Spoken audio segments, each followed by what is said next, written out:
Somos o Clube de Latim e vamos ler o capítulo 8, a história de Carite. Durante a noite, ao primeiro canto do galo, chegou da cidade vizinha um jovem que me pareceu ser um dos escravos de Carite, da tal rapariga que havia, juntamente comigo, suportado as mesmas provações. Trazia com ele notícias espantosas e terríveis, acerca da morte da donzela e do infortúnio de toda a casa, pormenores que ele estava a narrar, sentado junto do fogo, na companhia de muitos servos como ele, e falava nestes termos: palafreneiros e pastores, e vocês também, boieiros, a nossa Carite já não está entre nós. A pobre desgraçada partiu para a região dos Manes, vítima de um fim trágico, mas não foi sozinha. No entanto, para que fiquem a par de tudo, vou contar-lhes os pormenores desde o início. O assunto bem que mereceria pessoas mais instruídas, a quem a fortuna tivesse concedido fluência de estilo e que o passassem em escrito em forma de narrativa literária. Ora, havia na cidade vizinha um jovem que, por nascimento, tinha uma privilegiada posição social. Era uma pessoa ilustre e possuía amplos recursos, embora se entregasse à estranhice de taberna e fosse mulherengo e grande bebedor, até durante o dia. Por esses motivos, cultivava uma relação de cumplicidade com bandos de malfeitores, a ponto de ele próprio ter as mãos manchadas de sangue humano. Chamava-se Trazilo, e a má reputação sugerida pelo nome correspondia à realidade. Assim que Carite atingiu a idade de casar, ele tornou-se logo um dos principais pretendentes e colocou uma especial empenho em suscitar a mão dela. Embora estivesse, por nobreza de nascimento, à frente dos restantes e procurasse ganhar o favor dos pais com magníficas oferendas, estes, porém, não aprovavam a sua conduta, e ele acabou atraindo sobre si a vergonha de uma humilhante recusa.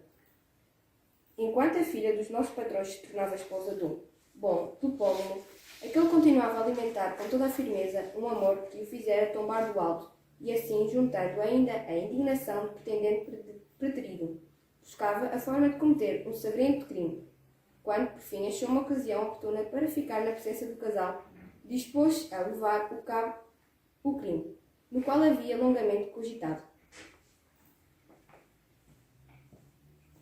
No dia em que a jovem fora resgatada às espadas ameaçadoras dos assaltantes, graças à astúcia e coragem do seu noivo, Trazilo, misturou-se na multidão do que lhes davam os parabéns, fingindo uma alegria extremosa.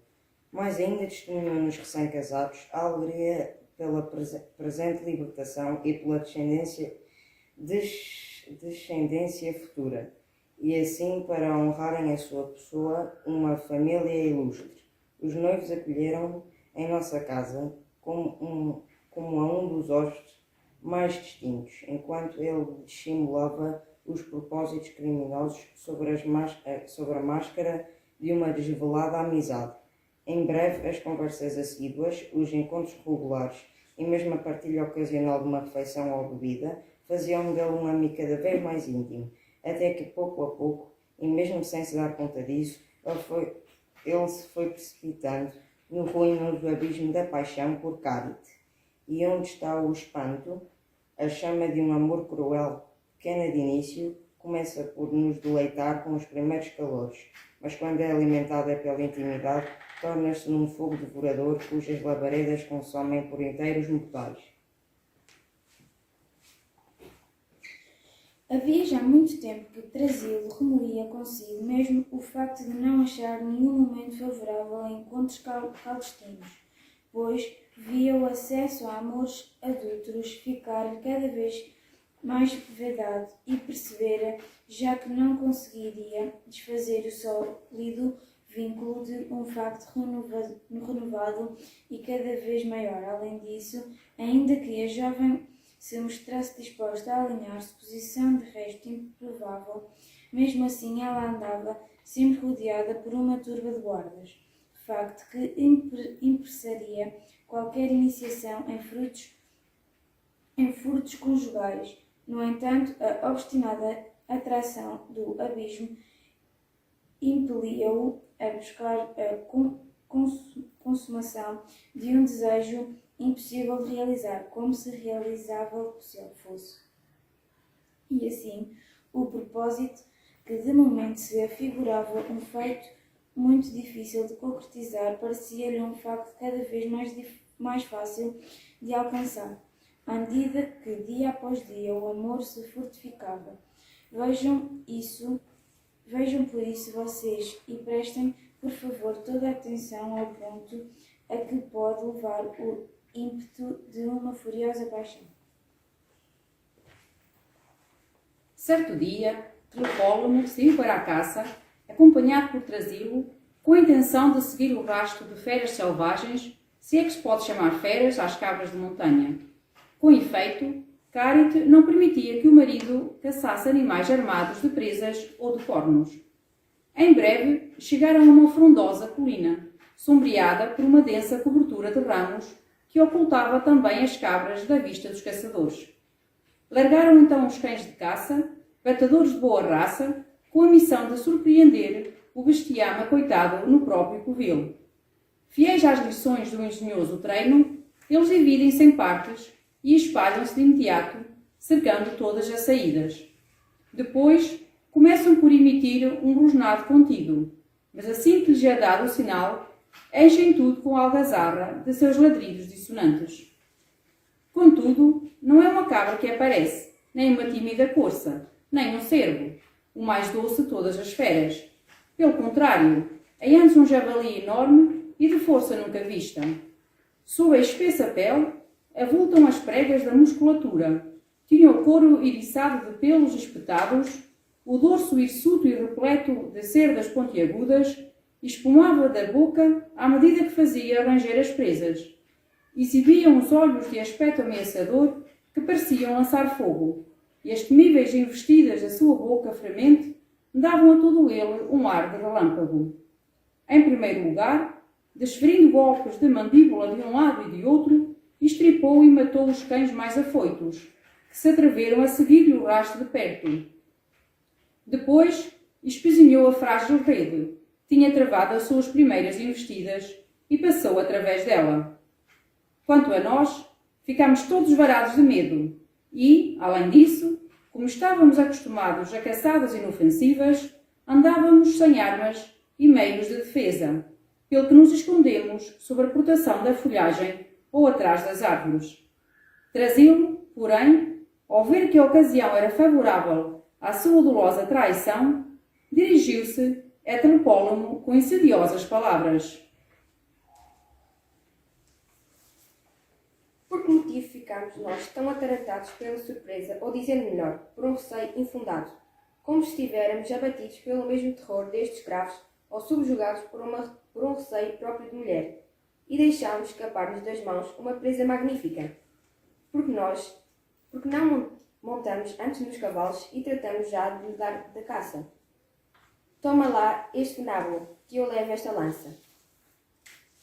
E sem mais tensa, saltam de imediato para os cavalos e vão no encalço da fera com o maior entusiasmo. Esta, consciente do seu natural vigor, vira-se para trás furiosamente, inflamada pelo ardor próprio da ferocidade, enquanto afia as presas e mira os dois homens, hesitando ainda sobre qual iria carregar primeiro. Antes disso, porém, Telepólemo atirou sobre o dorso do animal a arma que levava na mão. Trasilo, pelo contrário, não atacou a fera, optando antes por ferir com a lança o cavalo que transportara Telepólemo e cortar os arretes traseiros. O quádrupede abateu-se sobre a poça de sangue que dele fluía, ficou completamente virado sobre o dorso e assim deitou por terra, mesmo sem querer, o respectivo dono. Sem demora, o furioso javali investiu sobre o Telepólemo. Caído, com múltiplos golpes das presas, começou a rasgar-lhe as roupas e, quando ele tentava lembrar-se, carregou sobre o próprio corpo. Quanto ao tal bom amigo, em nada se arrependeu deste plano criminoso, nem ficou sequer satisfeito ao ver, em tamanha aflição, a vítima sacrificada à sua crueldade. Pelo contrário, enquanto Telepólemo, privado de golpes, tentava em vão proteger as feridas e suplicava ajuda, em desespero, ele aproveitou para trespassar-lhe com a lança a coxa direita, com total à vontade, pois estava convencido de que as feridas provocadas pelo ferro se confundiriam com os golpes feitos pelos dentes. Ainda assim, não deitou de varar a fera, logo a seguir com mão segura.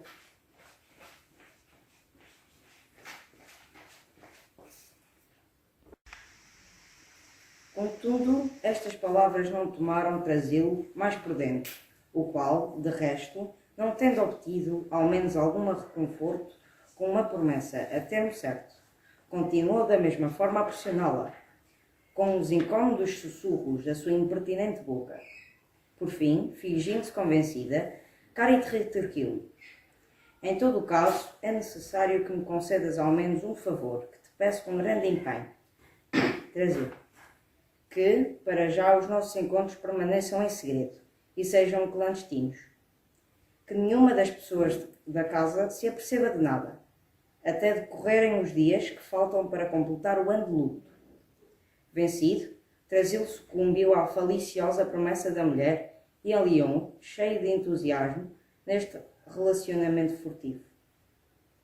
Aguarda ansiosamente pela noite e pelas trevas protetoras, pondo tudo de lado, em prol da paixão de possuí-la.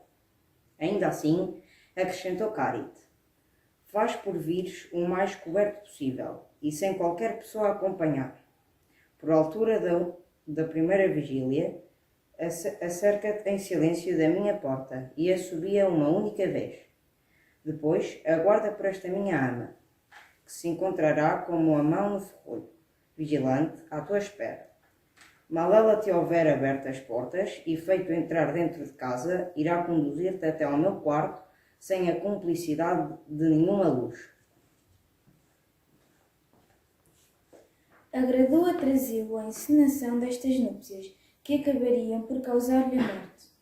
Sem suspeitar de nada, mas antes alvoroçado com a expectativa, queixava-se apenas da extensão do dia e do lento avanço da tarde. Porém, quando o sol deu lugar à noite, apresentou-se vestido segundo as instruções de Carit e, iludido pela astuta vigilância da ama, esgueiçou-se para o quarto, alimentando grandes esperanças.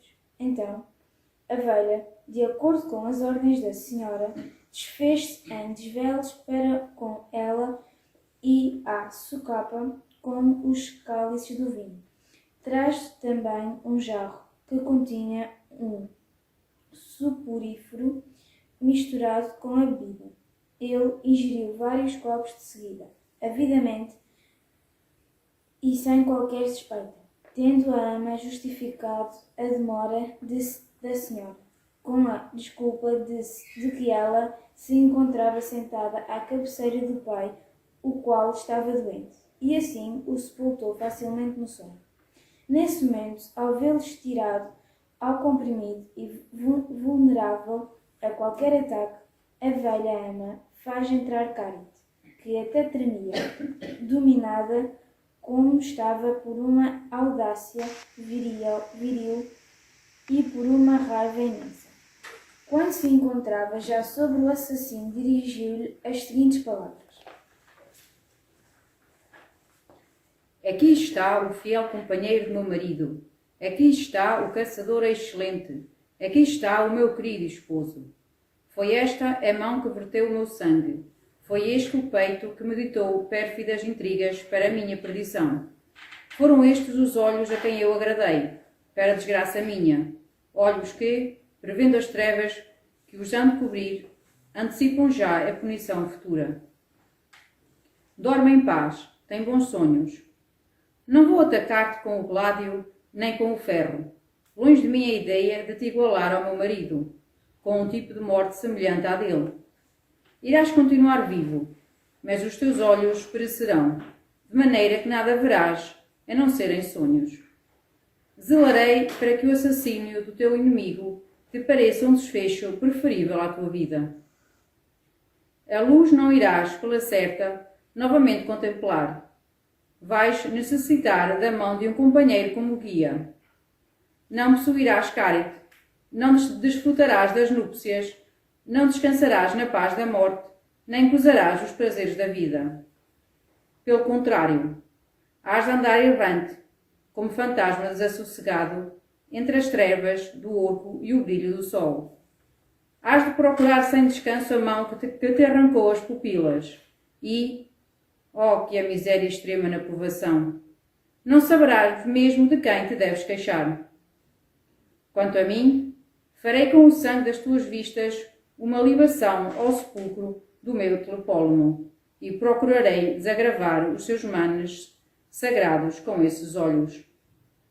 Mas para que conceder à tua merecida tortura o benefício de um adiamento no tempo e deixar, talvez, que te imagines a dar-me abraços que serão fatais? Larga então as trevas do sono e desperta para uma outra escuridão que será a tua pena. Ergue o teu rosto esventrado, toma consciência da vingança, apercebe-te do infortúnio, deita contas à tua desgraça. Foi assim que os teus olhos conseguiram agradar a uma honesta mulher. Foi assim que as tochas nupciais iluminaram o teu tálamo.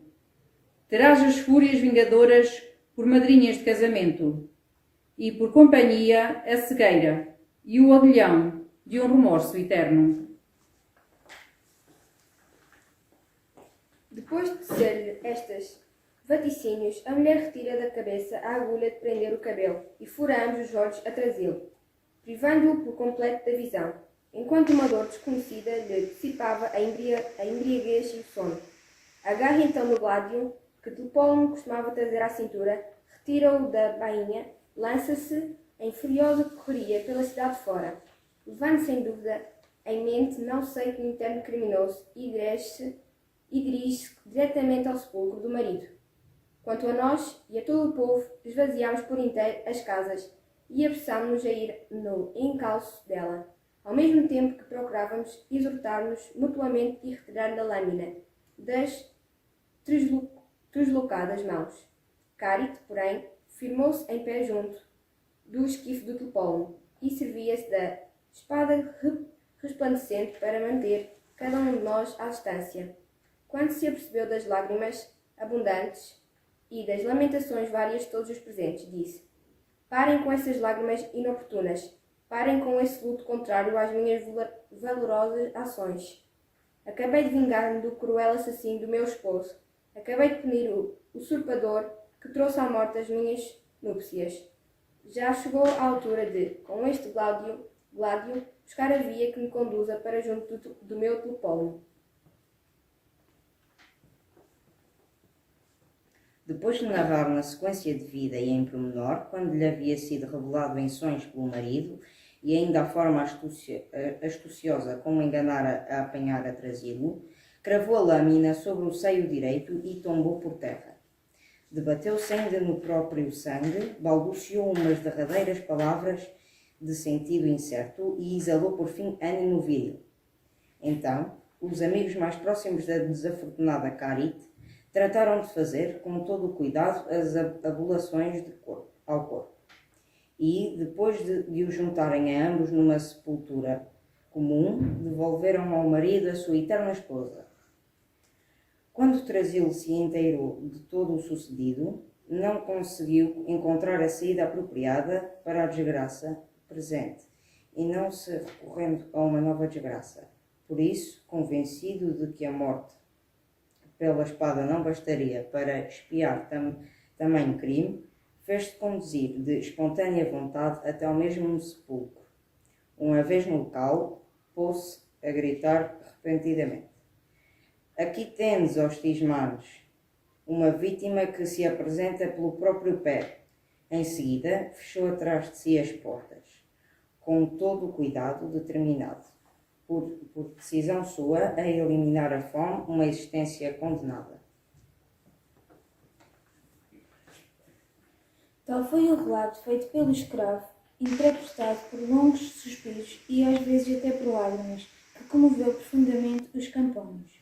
Estes, depois de lamentarem da maneira mais aguda o infortúnio doméstico dos senhores, começaram a tremer em certeza corrente de ficarem sob as ordens de um novo dono, pelo que decidiram meter-se em fuga.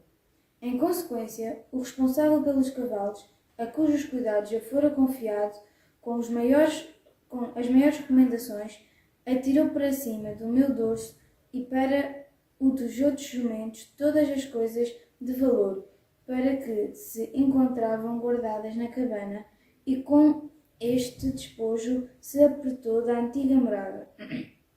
Carregávamos criancitas e mulheres, carregávamos galinhas, pássaros, cabritos, cachorros e todas as restantes coisas, cuja marcha existente atrasasse a fuga. Caminhava também sobre as nossas patas.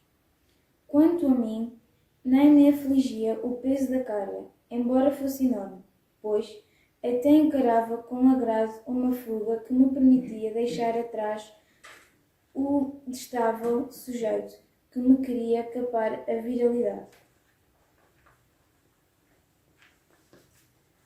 Depois de vencermos o íngreme cume de um monte recoberto de bosques e de atravessarmos em seguida os vastos campos que adiante se estendiam, chegamos, quando a tarde inundava já de trevas o caminho, a uma povoação populosa e rica. Os seus habitantes procuraram dissuadir-nos de partir durante a noite, ou até mesmo logo ao amanhecer. Afirmavam que havia numerosas alcateias de lobos, grandes e possantes de corpo, de uma frieza e crueldade extremas, habituados a rapinar em qualquer lado, que infestavam toda aquela região. Eram mesmo capazes de vigiar os caminhos e de assaltar os viandantes, como era prática dos ladrões. Mais ainda, movidos pela insânia de uma fome raivosa, chegavam a atacar as quintas vizinhas e ameaçavam os próprios ocupantes humanos com um fim de antes reservado ao gado indefeso. Como tal, ao longo do trilho que deveríamos seguir, era frequente encontrar pelo chão corpos semidevorados de pessoas, além de que toda a zona alvejava com ossadas despidas das suas carnes. Por tudo isto, teríamos de nos fazer ao caminho, também nós, com o máximo de prudência. E antes de mais, deveríamos esperar que a claridade fosse completa, o dia estivesse adiantado e o sol brilhasse em pleno. Para evitarmos as armadilhas dissimuladas por todo o lado, havia que aproveitar os momentos em que a própria luminosidade entorpecia os ímpetos daquelas terríveis feras. E ao passarmos pelas zonas mais perigosas, teríamos igualmente de avançar, não aos magotes desordenados e dispersos, mas antes sob a forma de um grupo coeso e compacto. No entanto, aqueles precipitados escravos fugitivos que nos serviam de guias, cegos por uma presa imprudente e pelo temor de uma eventual perseguição, desprezaram este poderado conselho e, sem esperarem o alvorecer já próximo, carregaram-nos com as bagagens e fizeram-se à estrada, por volta da terceira vigília da noite. Quanto a mim, receoso do perigo antes mencionado e, na medida do possível, ora procurava manter-me escondido no meio do grupo, entre as filas compactas dos animais de carga, zelando por livrar as minhas ancas do ataque das feras. Ora estugava de tal maneira o passo que ultrapassava os próprios cavalos para espanto geral de comitiva.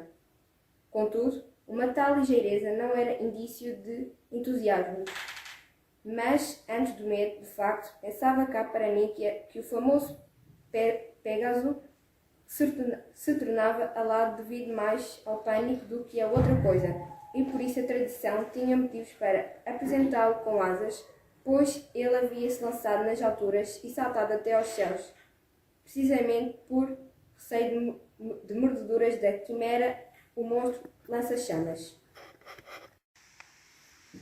Em todo o caso, os tais pastores que nos conduziam tinham armado as mãos como se fossem para o combate.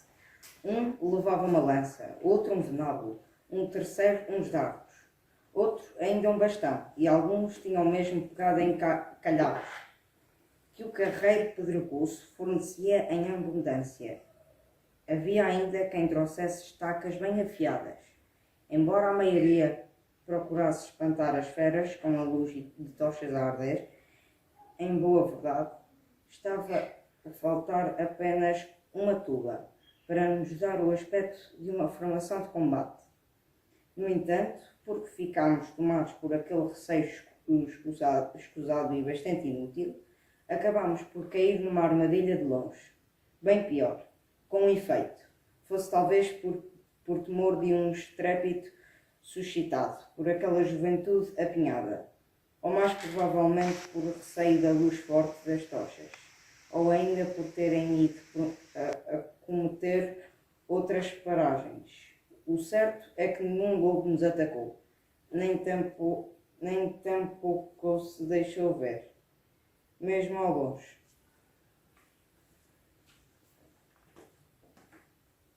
Em vez disso, porém, os caseiros de uma quinta, por cujas imediações estávamos casualmente a passar, tomaram este nosso ajuntamento de pessoas por um bando de ladrões. Ficaram então muito inquietos pelos seus bens, de forma que já em pânico atiçaram contra nós cães raivosos, com os usuais iniciantes e gritarias de todo o tipo. Eram cães enormes, mais ferozes do que qualquer lobo ou mesmo urso, e especialmente treinados para guarda e defesa. À sua natural ferocidade veio juntar-se a expiração provocada pelo berreiro dos donos, e foi com este sentimento que se precipitaram sobre nós. Cercam-nos de todos os lados, atacam-nos em tropel e sem fazerem qualquer distinção.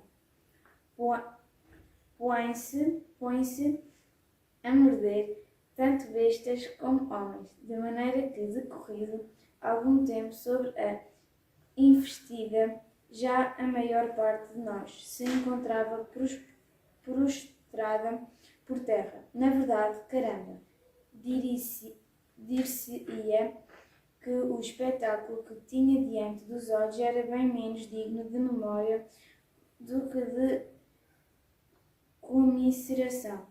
Tomados por uma fúria ardente, os corpulentos cães ora apanhavam os fugitivos, ora se atracavam aos que estavam parados, ora se lançavam sobre os caídos por terra, correndo de um lado para o outro e distribuindo dentadas ao longo de toda a nossa caravana. De repente, eis que a tamanho perigo se segue um outro, bastante maior. Do alto dos telhados e de um outeiro próximo, os tais camponeses põem-se a atirar sobre nós saraivadas de pedras, de maneira que nem conseguíamos decidir qual das ameaças nos inspirava maior cuidado, se a mais próxima, os cães, se a mais longínqua, as pedras. Um dos calhaus atingiu de repente a cabeça da mulher que montava sobre o meu dorso. Ao sentir a dor do golpe, ela começou de imediato a chorar e a gritar, clamando pelo auxílio do marido, que era o tal pastor a que antes me referi. Este invocava o testemunho dos deuses e, enquanto limpava o sangue da companheira, ia gritando cada vez mais alto. Por que motivo nos atacais? Por que tentais esmagar cruelmente uns pobres homens, uns esgotados viajantes? Que despojos almejais apanhar? Que danos esperais vingar? Vós não habitais em cavernas como as feras, nem morais em rochedos como os bárbaros, para vos agradar a ideia de derramar sangue humano. Mal acabou de proferir estas palavras, logo cessou a saraivada espessa de pedras e se acalmou a borrasca dos assanhados cães, que os donos chamaram assim.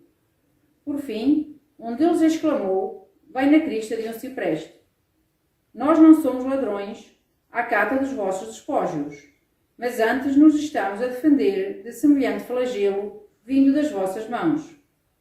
Agora já podeis seguir adiante, em tranquila paz e segurança.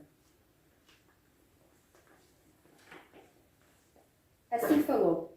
Nós lá nos voltámos a fazer a estrada, maltratados embora de maneiras várias, uns marcados pelas pedradas, outros pelas mordeduras, mas todos muito combalidos. Uma vez, percorrida já alguma distância, chegámos a um bosque repleto de frondosas árvores e atapetado por verdes prados. Aos nossos guias pareceu bem que ia-nos detivéssemos um pouco, para descansar, recuperar as forças e tratar com mais cautela dos membros maltratados por feridas de vária ordem. E assim, estendidos aqui e além, pelo chão, começaram por refazer os fatigados ânimos e logo se apressaram a aplicar mesinhas diversas sobre os ferimentos. Um procura lavar o sangue na água corrente de uma fonte, outro pressiona as contusões com esponjas embebidas em vinagre. Outros ainda em faixa com ligaduras as chagas abertas. Cada um tenta, deste modo, zelar pela própria saúde. Entretanto, do alto de um outeiro, certo ancião observava ao longe as cabras que apacentava à sua volta. Tornava bem evidente que se tratava de um pastor. Um dos nossos perguntou-lhe se teria leite para a venda, ainda líquido, ou então coalhado recentemente, para queijo. Ele, porém, abanou longamente a cabeça e disse: então ainda vos pondes a pensar em comida, bebida, ou mesmo só em refazer as forças numa hora destas? Será que ignorais por completo em que sítio resolvestes fazer alto? E depois de assim falar, deu meia volta e afastou-se, juntamente com as ovelhas. Estas palavras e o desaparecimento do ancião infundiram entre os nossos pastores um pavor nada pequeno. E enquanto aterrados já, procuram obter informações sobre a natureza do local onde estávamos. Embora ninguém houvesse para dar esclarecimentos, eis que aparece um outro ancião, de elevada estatura e vergado pelos anos, com todo o corpo apoiado sobre um bastão, arrastando-se num passo cansado, que chorava copiosamente ao mesmo tempo que avançava pela estrada, em nossa direção. Quando nos viu, desfez-se num pranto enorme, abraçou os joelhos de cada um dos jovens e pôs-se a suplicar nestes termos: Eu vos imploro pela deusa Fortuna e pelo gênio, guardião de cada um de vós, e oxalá possais chegar com saúde e alegria a uma idade tão avançada como a minha, vindo em auxílio de um ancião deixado ao abandono, resgatai aos infernos o meu pequeno companheiro e devolvei-mo para reconforto das minhas cães. De facto, o meu neto é e dócil. Camarada, nesta viagem tentava por acaso apanhar um pardal que estava a cantar numa pequena serra, quando caiu num buraco existente ali perto, mas disfarçado por baixo de uns arbustos. E agora encontra-se um sério risco de vida.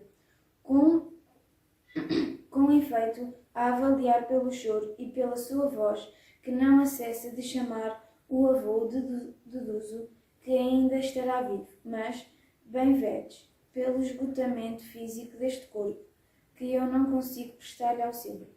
Para vós, contudo, seria fácil, graças à vossa juventude e força, ajudar este velho desgraçado e devolver-me são e salvo o rapaz, que é meu derradeiro descendente e a minha única família. Enquanto dirigia esta súplica, o velho ia puxando também pelos cabelos brancos, de forma que atraiu a compaixão de todos. Um dos pastores em particular, mais forte de ânimo, mais jovem de idade e mais valente de corpo, pois havia sido o único entre nós a escapar incólume à escaramuça passada, levanta-se de um salto e, depois de perguntar em que sítio o rapaz havia caído, segue sem hesitação o velho que lhe designava, com o dedo, e não longe dali, uns arbustos eriçados de espinhos. Mal refizemos as forças, nós através do pasto e eles curando as respectivas maleitas, agarrou cada um nas suas bagagens, a fim de nos fazermos de novo à estrada. Começa-se então a chamar o tal jovem pelo nome, em altos brados e por repetidas vezes. Em breve, preocupados com a demora prolongada, enviam um dos seus no encalço dele, para o procurar, recordar ao companheiro que estava na hora de retomar o caminho e trazê-lo de volta. Contudo, o enviado regressa pouco tempo depois, com uma palidez de bucho e assustado, para nos dizer coisas de pasmar relativas ao seu colega escravo. Com efeito, tinham-o visto prostrado por terra e devorado já quase por completo.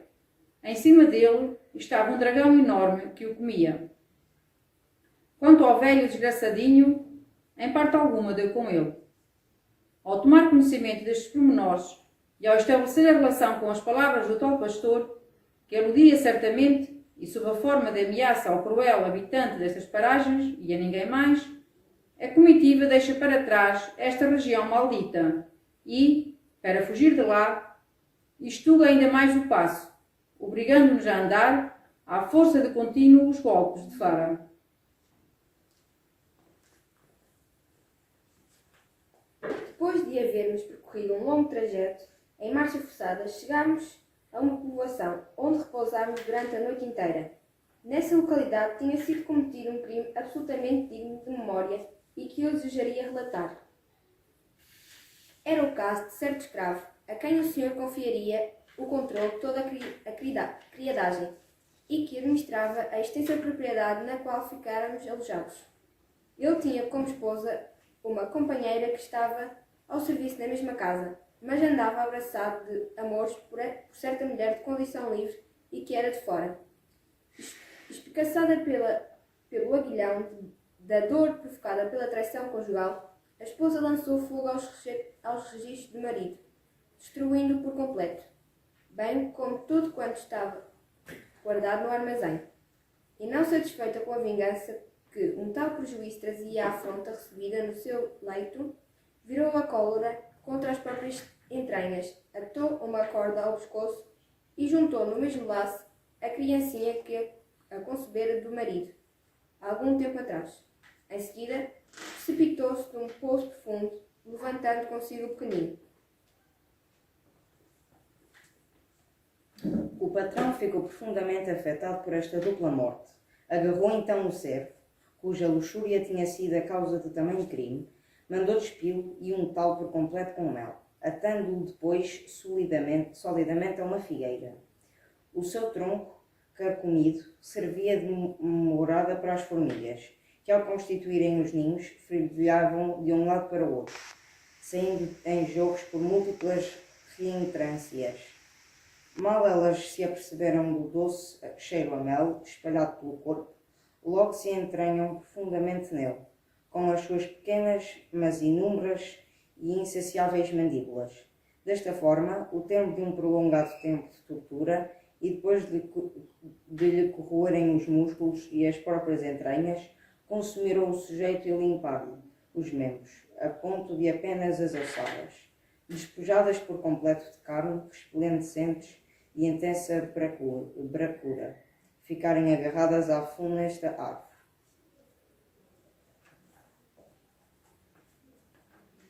Saímos também nós desta morada maldita, e deixando para trás os aldeões mergulhados em profundo luto, retomamos a andança. Depois de caminharmos um dia inteiro e de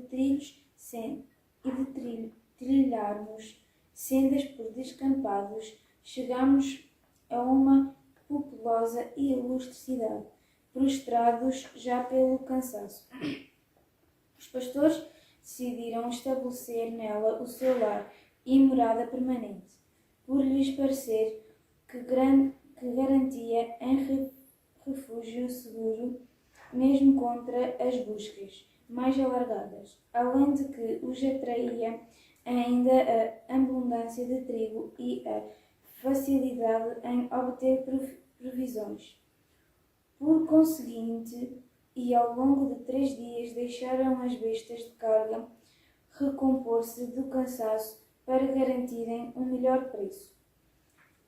A poderosa voz do pregoeiro anunciava o preço de cada peça. Os cavalos e os outros jumentos foram adquiridos por ricos compradores, mas ao ver-me sozinho e apartado do conjunto, a maioria dos eventuais interessados passa ao lado, com ar desconhecido, desdenhoso. Por fim, já farto de ser apalpado pelos sujeitos que calculavam a minha idade a partir dos dentes, agarrei com as mandíbulas a mão porca e fedorenta de um deles, que me estava a raspar as gengivas com uns dedos putridos, e deixei-a completamente em papas. Este ataque fez com que todos os circunstantes perdessem a intenção de me comprar ao presenciarem a minha enorme ferocidade. Então, o pregoeiro, que se tinha esforçado até romper a garganta e ficar com a voz rouca, começou a mandar umas piadas à minha custa. Por quanto tempo iremos tentar em vão despachar esta pileca? Está velha, fracalhota e com os cascos desgastados, deformada pelas dores, mas ainda consegue ser feroz, apesar da sua estupidez e preguiça. Em suma, não passa de um crivo que sabe zurrar. Estamos até na disposição de o dar a quem o quiser, desde que o novo dono não se importe de desperdiçar o feno. Desta forma, o tal pregoeiro lá ia arrancando risadas à assistência. No entanto, a minha tão cruel fortuna, à qual não pude escapar, apesar de fugir por tantas regiões, nem consegui aplacar com as precedentes provações, voltou novamente para mim os seus olhos cegos e arranjou maneira de encontrar um comprador maravilhosamente adaptado à minha dura situação. Vejam só o tipo de pessoa que era. Um paneleirote e ainda por cima paneleirote velho, careca por certo, se não tivermos em linha de conta umas caracolitas grisalhas que lhe tombavam da cabeça. Era um desses sujeitos saídos da ralé mais trivial e popularucha, que costumam andar por praças e povoados a tocar símbolos e castanholas, levando consigo a deusa Síria, que obrigam a mendigar. Este velho, que dava mostras de ter uma grande ânsia de comprar-me, perguntou ao pregoeiro de que terra eu era. Ele respondeu que vinha da Capadócia e era bem forte. Quis também inteirar-se da minha idade em anos, mas o pregoeiro retorquiu desta vez em tom de mofa. Na verdade, o astrólogo que lhe traçou o horóscopo calculou que vai no 5º ano, mas o próprio asno saberá dizê-lo melhor. Possa eu cientemente incorrer em crime e infringir a lei Cornélia, no caso de te vender um cidadão romano na qualidade de servo, mas porque não havereis tu de comprar um escravo bom e sensato, que te poderá ajudar tanto fora como dentro de casa?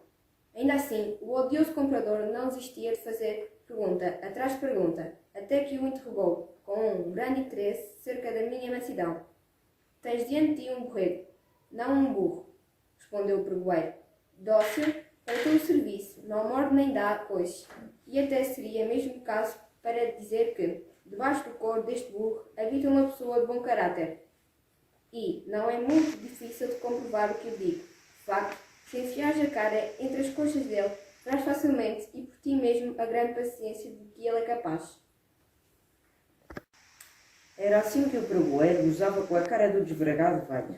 Este, contudo, deu-se também conta do sarcasmo e retorquiu com um ar indignado.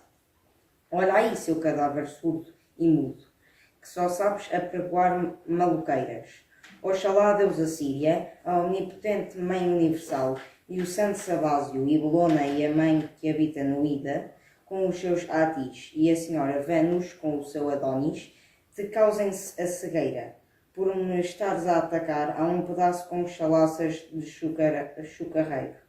Acaso penses tu, ignorante, que eu posso confiar a deusa a um jumento bravio, bem capaz de perder de repente o controle e de me mandar ao chão a imagem divina, forçando-me, coitada de mim, a correr à maluca de cabelos ao vento, a fim de buscar um médico para a minha deusa caída por terra?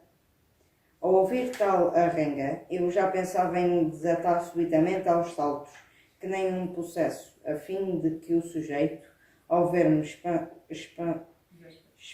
esperado por um temperamento furibundo, desistisse do negócio. No entanto, o comprador, que estava desejoso de acertar o preço, adiantou-se às minhas cogitações e pagou 17 denários, que o meu dono aceitou de bom grado e sem dificuldade, certamente por já estar farto de mim. Prendeu-me depois às fuças com uma corda de esparto e entregou-me a Filipe, pois era este o nome do meu novo senhor.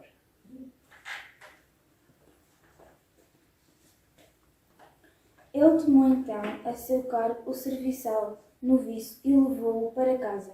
Mal chegou, pôs-se a gritar do umbral da porta. Olá meninas, venham ver o escravo encantador que vos trouxe do mercado. Mas as tais meninas eram afinal um cor de paneleirotes, que se puseram logo a pular de alegria, enquanto soltavam gritinhos de desencontrados, com voz languida, rouca e efeminada, certamente por imaginarem que se tratava mesmo de um pequeno escravo adquirido para ficar ao seu serviço. Todavia, assim que depararam não com uma serva no lugar de uma virgem, mas com um burro no posto de um homem, torceram o nariz e desataram a gozar com o seu mestre de todas as formas e feitios, que de facto ele não tinha arranjado um escravo, mas antes um marido para uso pessoal. E acrescentaram: vê lá, não comas sozinho este apetitoso franguinho, partilha-o algumas vezes connosco, que somos os teus borrachinhos. Enquanto iam trocando entre si piropos deste género, acabaram por prender-me a um estábulo próximo. Encontrava-se lá um jovem bastante corpulento, exímio tocador de flauta coral, que haviam comprado no expositor de escravos com o dinheiro comum das esmolas. Nas saídas em que levavam a Deus a passear, ele caminhava a seu lado, tocando o instrumento. Em casa, porém, desempenhava a função de concubino em sociedade, por todos distribuindo os seus serviços. Mal o sujeito me viu em casa, serviu-me de bom grado uma boa ração e comentou muito satisfeito: vieste finalmente substituir-me nestas miseráveis funções. Oxalá vivas por longos anos, possas agradar aos teus amos e trazer algum descanso às minhas esgotadas coxas.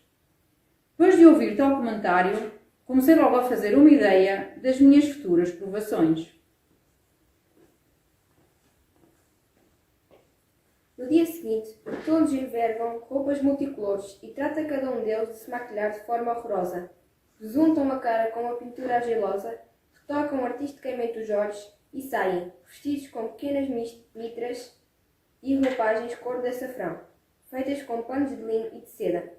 Alguns usavam túnicas brancas, adornadas com bandas de púrpura que corriam em todos os sentidos em forma de pequenas lanças e estavam presas por um cinto. Nos pés, calçavam sapatos amarelos. Colocaram-me em cima para transportar uma imagem da deusa, recoberta por um manto de seda. Depois, com os próprios braços despidos até aos ombros, erguiam enormes espadas e machados e executavam, com gritos de bacantes, uma dança exática, animados pelo som da flauta. Uma vez percorridas umas quantas casitas dispersas, chegaram à casa de campo de um rico proprietário. Imediatamente desde a entrada, puseram-se logo a armar uma grande algazarra, com gritaria desconcentrada, avançando depois em grande afogadilho, como se estivessem em delírio. Durante algum tempo, mantiveram as cabeças para baixo, enquanto retiravam o pescoço com movimentos lúbricos, fazendo rodar em círculos os cabelos pendentes. Por vezes viravam-se contra si mesmos, a fim de morder os próprios músculos, chegando finalmente ao cúmulo de dar cortes nos braços com a lâmina de fio duplo que traziam. No decurso desta cena, um deles levava um delírio ao extremo e arrancava das profundezas do peito conteúdos suspiros, como se estivesse possuído pela sagra inspiração de algum deus, simulando assim um franzino extenuante. Como se a presença dos deuses entre os homens os não tornasse propriamente melhores, mas somente mais débeis ou então enfermiços.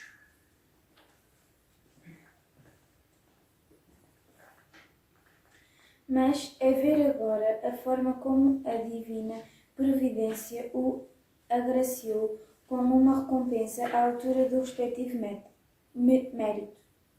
O tipo principiou por assumir em alta grita um tom oracular e urdindo, embora um embuste, desatou a dirigir censuras e reprimendas à sua pessoa, como se houvesse praticado um ato ímpio contra a santidade da sua religião, e ainda por cima começou a aplicar em si mesmo, com as próprias mãos, o justo castigo de um comportamento incorreto. Em suma, agarrou um azorrago ornamento característico destes sujeitos efeminados, feito de longas faixas de lã entrelaçadas com franjas nas pontas e guarnecido de numerosos ossinhos de ovelha. Com estas correias repletas de nós foi desferido chibatadas ao mesmo tempo que exibia uma notável resistência à dor provocada pelos açoites. Era possível ver o chão salpicado pela imundície daquele sangue de infeminados, produzido por cortes de facas e golpes de azorrago. Ao observar o sangue que escorria assim profusamente de tantas feridas, o meu espírito encheu-se de uma inquietação nada pequena, não fosse dar-se a circunstância de o estômago desta divindade estrangeira apreciar sangue de burro, da mesma forma que alguns homens gostavam também do seu leite. Fosse como fosse, quando, fatigados ou pelo menos saciados já de se torturarem, eles faziam uma pausa naquela carnificina, na verdade, muitos se acotovelavam para lhes oferecer moedas de cobre e até de prata, que os sacerdotes recolhiam nos bolsos abertos, ou até mesmo jarros de vinho, leite, de queijo e um pouco de farinha, de trigo e de fermento. Algumas pessoas ofereciam também cevada ao transportador da deusa. Tudo isto eles limpavam com enorme avidez, enchendo os sacos que traziam expressamente ajeitados para este tipo de proventos. Em seguida, punham tudo sobre os meus costados, de forma que, derreada sobre o peso de uma carga dupla, eu tanto parecia um armazém como um templo ambulante. E, com vagabundagens deste género, lá foram despejando toda aquela zona. Em certa povoação das montanhas, porém ficaram entusiasmados com um pequeno lucro superior ao usual e decidiram fazer um animado banquete. Em troca de uma profecia inventada e sem fundamento, exigem a certo lavrador um carneiro dos mais gordos, com a desculpa de que teriam de saciar a fome da deusa Síria através daquele sacrifício. Depois de prepararem uma ceia pequena, mas requintada, saíram para os banhos.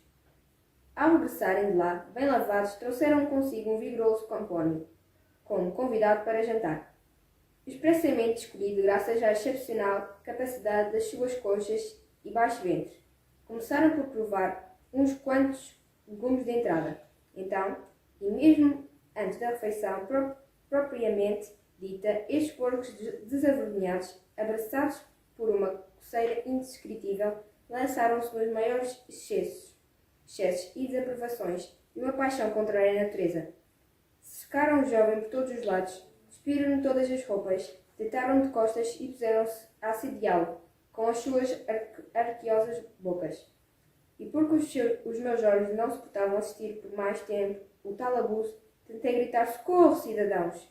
No entanto, havia pedido todas as restantes sílabas e letras, pelo que da minha boca saíra apenas um O, claro e sonoro, por certo, como é característico dos jumentos, mas nessa altura perfeitamente inoportuno.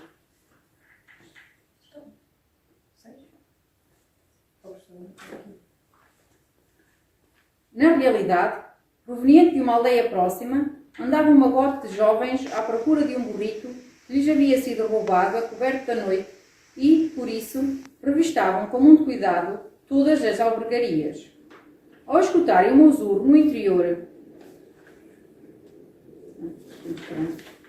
da casa, pensaram que a presa se encontraria dissimulada em algum esconderijo existente nessa habitação e entraram assim de improviso e em fileira cerrada para se apoderarem da respectiva propriedade. Apanharam então em flagrante aqueles sujeitos quando estavam a ponto de entregar-se às suas abomináveis perversões. Sem mais detença, chamam de todo o lado a vizinhança diante de cujos olhos põem este espetáculo decadente, e começam ainda por cima a tecer ridículos elogios à castidade sem mácula dos sacerdotes. Abatidos por tamanho escândalo que rapidamente se espalhou pela voz do povo e sobre eles atraiu merecidamente o rancor e animosidade gerais. Reuniram todos os haveres e por volta da meia-noite deixaram às escondidas aquela povoação. Depois de haverem percorrido uma boa parte do trajeto antes mesmo do romper da aurora, chegaram entretanto a uma região isolada e erma. Quando o sol andava já alto, começam então por discutir entre si um bom bocado, até que decidem tratar da minha morte. Retiram-me de cima a imagem da deusa e colocam-na sobre o chão. Despem-me em seguida todas as mantas, prendem-me a um carvalho e desatam a malhar-me como o tal azorrago guarnecido de ossos de ovelha, e a ponto de quase me deixarem à beira da morte. Havia inclusive um que ameaçava cortar-me os arrotos com um machado, certamente por eu ter posto a nu o seu cândido recato da maneira tão vergonhosa. Os restantes, porém, preferiram manter-me vivo, tendo em conta não a minha salvação, mas antes a imagem que jazia por terra. Desta forma, voltaram a colocar a carga em cima de mim e continuaram a ameaçar-me, com a parte chata das espadas, até que chegaram a uma importante cidade. Uma vez aí, um dos principais cidadãos da terra, e de resto pessoa extremamente religiosa e devotada aos deuses, foi atraído pelo tinido dos símbolos, pelo rufar dos tambores e pelas agradáveis modulações do canto frígio. Correu então ao nosso encontro e, uma vez atendido o desejo de receber em casa a imagem da deusa, acolheram-nos a todos no interior do recinto da sua espaçosa moradia. Em seguida, procurou propiciar a divindade, com grandes manifestações de respeito e com o sacrifício de vítimas de primeira escolha. Foi neste lugar que, segundo me lembro, eu corri maior risco de perder a vida. Com efeito, um dos caseiros decidira oferecer de presente ao senhor, como parte de uma caçada, um pernil gigantesco, pertencente a um veado enorme, dado que, imprudentemente, o havia pendurado a pouca altura por trás da porta da cozinha. Um cão também de caça tinha-o abocanhado à socapa. Delirante com a presa, lograra mesmo fugir para longe, iludindo os olhos de quem estava de guarda. Ao tomar conhecimento do prejuízo, o cozinheiro pôs-se a maldizer a sua negligência e a lamentar-se longamente, derramando lágrimas inúteis. E quando o senhor lhe começou a pedir com insistência a apresentação da ceia, ele, acabrunhado, ora pela tristeza, ora por um profundo terror, despediu-se do filho pequenino e, depois de agarrar numa corda, preparava-se para fazer um laço e enforcar-se. No entanto, este remate extremo não escapou aos olhos da fiel esposa, que agarrou energicamente e com mãos ambas o funesco laço para dizer-lhe: Terás tu ficado tão aterrado com o mau presente, a ponto de perderes por completo a cabeça e não reparares na solução que a providência dos deuses colocou por acaso a teu dispor? De facto, se fores capaz de recuperar um pouco a lucidez no meio do turbilhão extremo levantado pela fortuna, acorda e escuta. Pega neste burro que acabou de chegar, leva-o para um lugar deserto e degola-o, depois de lhe cortares um pernil, semelhante ao que perdeu. Trata de cozinhá-lo cuidadosamente com uns temperos bem saborosos e serve-o ao patrão, em vez do veado. Aprova ao maldito velhaco salvar a pele à custa do meu pensamento e assim, depois de prodigalizar grandes elogios à esperteza da sua consorte, meteu-se logo a afiar as facas destinadas à execução da carnificina.